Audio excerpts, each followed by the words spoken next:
Jo, primerament, vull agrair-vos a tots la vostra assistència aquí. Vull agrair-vos que estigueu ja deixant, com molts altres catalans, de seguir els mateixos farses de sempre i que hagueu despertats... No se sent? Bueno, ara se sent.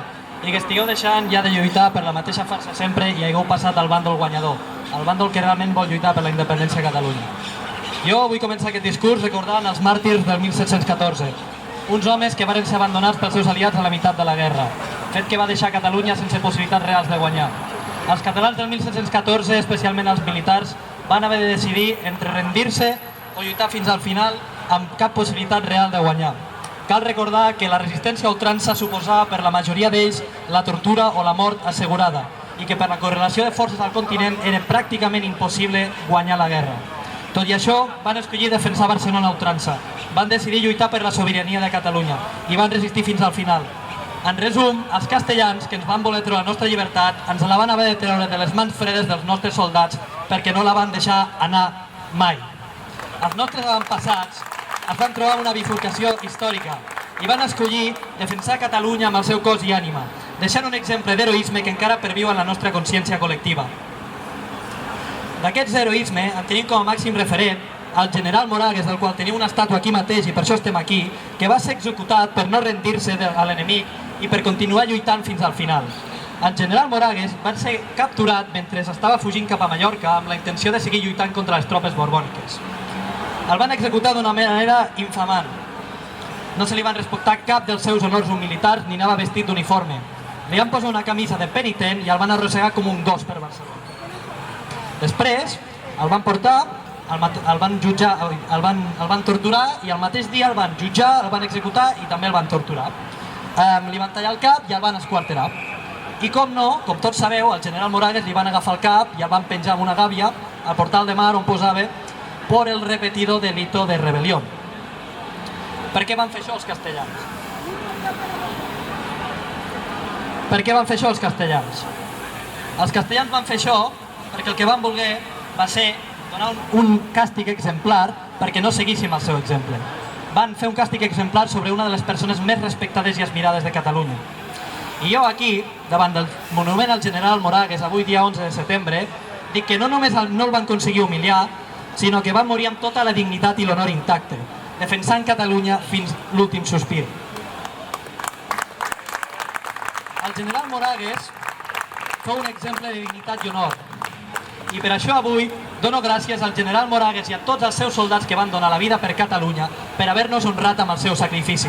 Visca el general Moragues i visca Catalunya!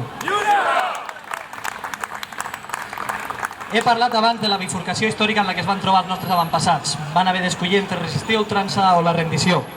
Però ara vull parlar de la bifurcació històrica en la que ens trobem nosaltres. Nosaltres, els catalans d'avui, ens trobem a una bifurcació i hem de decidir. Hem de decidir entre globalisme i minorització o nacionalisme i catalanitat. Hem d'escollir, com els nostres avantpassats, entre rendició i lluita.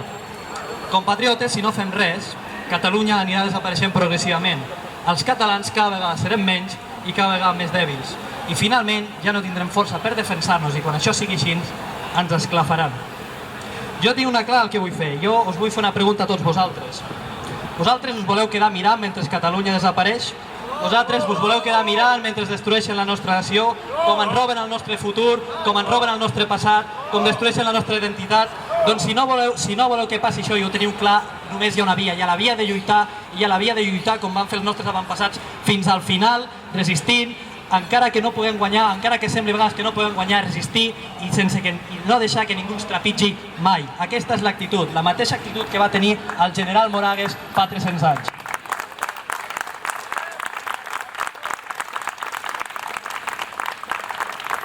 I comença a ser hora que anem a parlar una mica clar. No hi ha cap camí que et porti a la llibertat sense sacrifici, suor o, si cal, sang. I qui vingui a vendre'us el contrari, l'únic que és un oportunista que us ve vendre sopars de duro perquè el voteu i després cobrar la paga de l'administració. De venedors de sopars de duro a Catalunya en tenim uns quants. Des dels que ens van dir que havíem de votar, recuperar el que ens van treure pel foc i la sang, com si nosaltres haguéssim d'anar preguntant per recuperar el que és nostre, que és Catalunya, que ens ho van treure per la força. I després també tenim Els que ens volen fer creure que l'estat català el recuperarem en una espècie de judici a Europa, quan això l'únic que pot fer és beneficiar la situació personal de 4 desertors que van abandonar el país amb tota la covardia, deixant-nos abandonats davant de l'ocupació de l'enemic.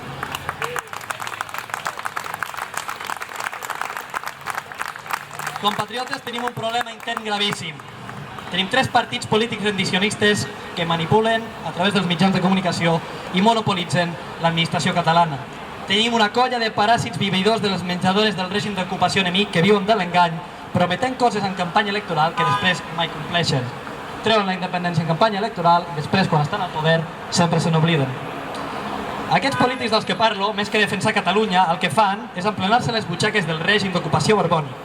Ells estan molt interessats en que tot això s'allargui. Com he dit, ells viuen d'això. Cobren la paga del règim d'ocupació borbònic.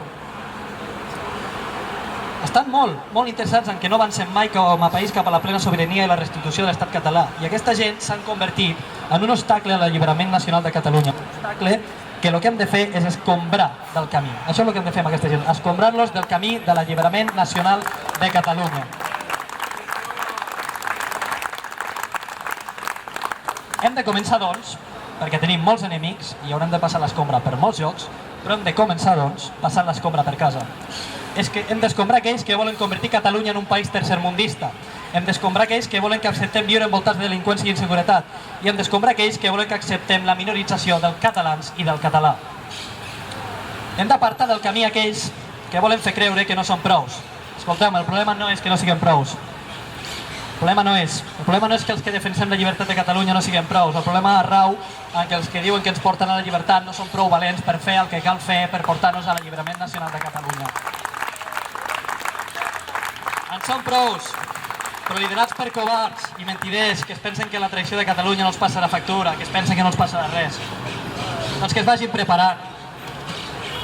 Doncs que es vagin preparant perquè des del Front Nacional de Catalunya estem treballant en silenci, fent feina de formigueta, estem preparant l'escombra per escombrar tota aquesta gent.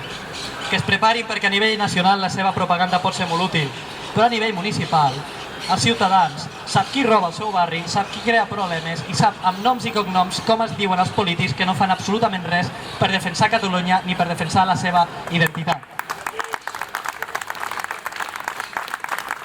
De la mateixa manera que saben amb noms i cognoms quins són els polítics que no fan absolutament res per defensar els seus municipis, la seva seguretat o la seva identitat, també sabran amb noms i cognoms qui parla sense complexes dels seus problemes i qui els defensa realment davant de l'invasor i davant de la delinqüència.